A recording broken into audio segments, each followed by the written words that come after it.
Olá, tudo bem? Seja muito bem-vindo ao Descarte Final, um programa dedicado a trazer informação e conhecimento sobre transtorno narcisista. O meu nome é Rubens Macedo, eu sou seu apresentador. Em alguns programas eu falei sobre alguns transtornos que têm muitas apresentações similares entre si, porém eles não são a mesma coisa. E tem coisa que parece ser narcisismo, mas não é. Hoje eu vou falar sobre uma delas. Vem comigo!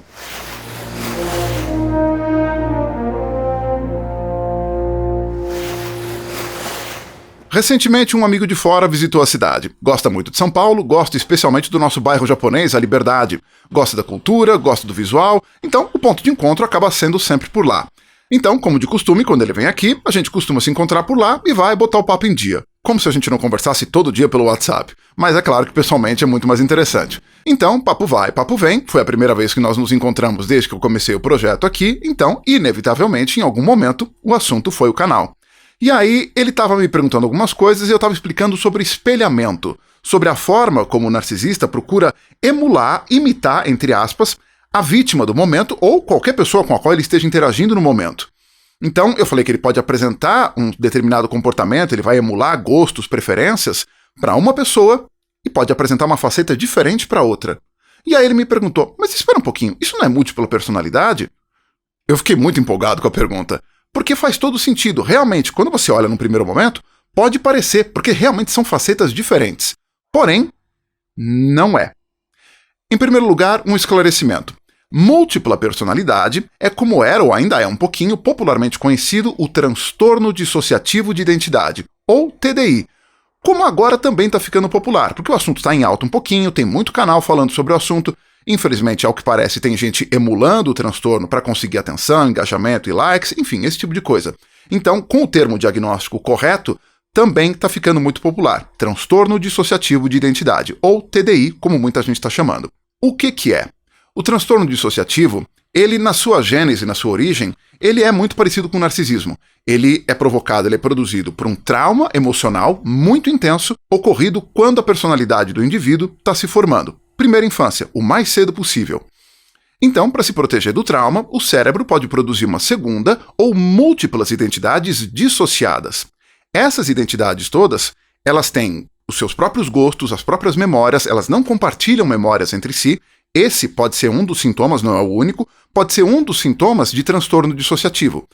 As identidades, elas podem apresentar alguma coisa muito parecida com um apagão. Elas têm um apagão de memória, porque enquanto outra identidade estava à frente, as que estão em segundo plano, ou que não estão ativas, elas não estão compartilhando memórias. Então a pessoa pode se encontrar de repente em um outro lugar e não lembra de como ela chegou lá. Porque nesse meio do caminho, nesse ato, uma outra identidade estava à frente. Essas identidades, como a identidade humana é, essas identidades elas são tridimensionais. Procure imaginar um cubo. Ele tem a face da frente, a de trás, lados, cima e embaixo. A identidade humana ela é tridimensional, ela tem múltiplas facetas. Então, por exemplo, você imagina, vamos lá, vai, a minha identidade. A minha personalidade, ela é majoritariamente de um introvertido. Eu sou introvertido.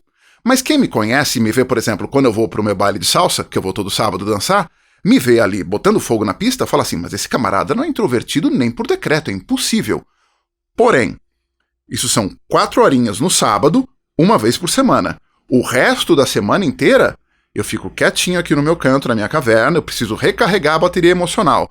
Todo dia eu vou pra academia, ok, mas eu tenho meu parceiro de treino e quando não tem, a minha experiência de qualquer forma é individual, é sozinho.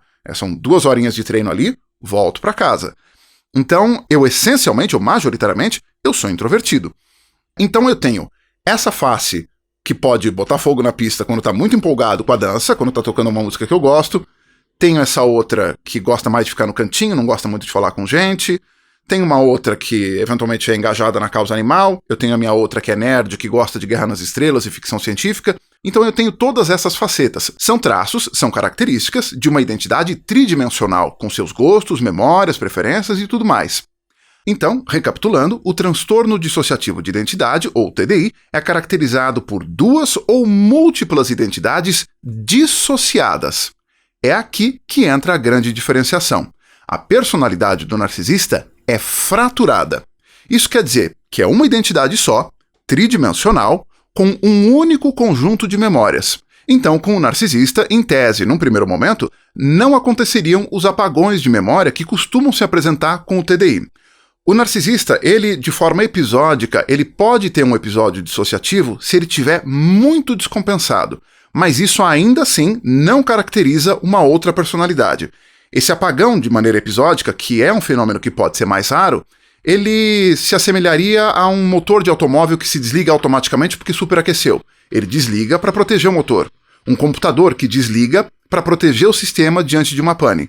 Então ele entra num episódio dissociativo temporário que pode parecer catatônico ou alguma coisa do tipo, mas ainda assim não é uma nova personalidade.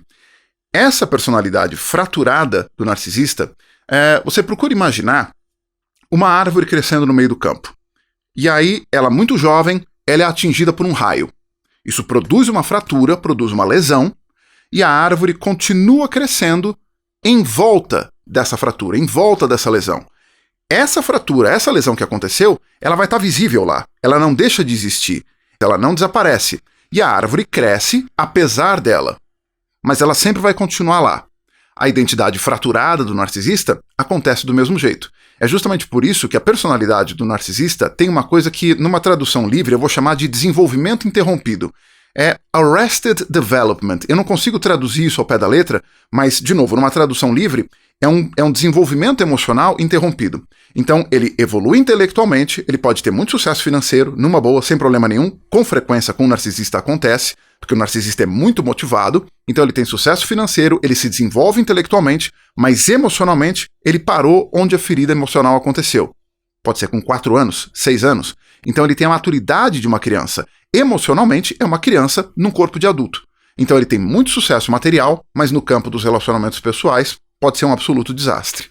Por conta dessa identidade fraturada, no narcisista, o que pode fazer isso parecer transtorno dissociativo é que toda vez que você estiver lidando com um narcisista patológico, alguém que tem transtorno de personalidade narcisista, não apenas traços, alguém que tem o transtorno, você sempre vai estar lidando, no mínimo, com 2 falsos selves.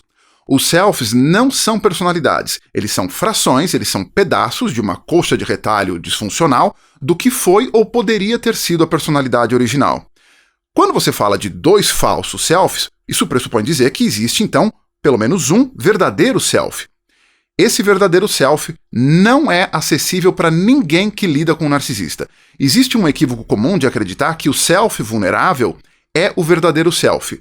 Ele não é. O verdadeiro self não é acessível nunca para quem está convivendo com um narcisista, e tem psicólogos que acreditam que o verdadeiro self não é acessível nem para o narcisista. Esses 2 falsos selves foram criados justamente para proteger o verdadeiro self. Então ele fica enterrado de uma forma que, em tese, nem o narcisista consegue acessar. Então você tem o self vulnerável e o self protetivo. Num narcisista oculto, normalmente o self vulnerável está à frente. Num narcisista grandioso, normalmente o self protetivo está à frente. Quando o narcisista detecta algum ataque, e de novo, por detecta, entenda, ele percebe um ataque, que ele pode estar acontecendo ou não, mas ele entende que um ataque está acontecendo, para o narcisista, sentimentos são fatos. Se o narcisista sentiu, isso é prova indiscutível de que aconteceu. Isso não está sujeito a mudança, a reajuste de percepção por input externo. Você explicar para ele, apresentar prova, não resolve. Se ele sentiu que houve um ataque, para ele houve um ataque. Quando isso acontece, o self protetivo toma a frente. É aí que você vai encontrar arrogância, prepotência, julgar-se merecedor de tratamento especial, agressividade, os famosos episódios de ira, a ira narcisista. Isso tudo é o self protetivo assumindo a frente para proteger, blindar o self vulnerável.